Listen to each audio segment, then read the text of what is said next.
This right here is my Pavonia rock plant, and I wanted to show you how easy it is to save seeds from here. So the first thing you gotta do is to know when they're ready to harvest. So if we look right here, these are new buds that haven't even bloomed just yet, so we don't want to look at those. This is one right here that just got done blooming. It's not ready either. Then we move right here. This one has already bloomed and the seeds are formed in there. If you look, that's what those little circles are in the middle. Those still aren't ready yet. We want to pull them when they look like this. Those are the seeds right there. So all these ones that are brown have seeds that you can collect in them.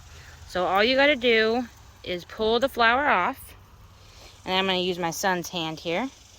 And then just squeeze them out. And that's it. That's how easy it is to save those seeds.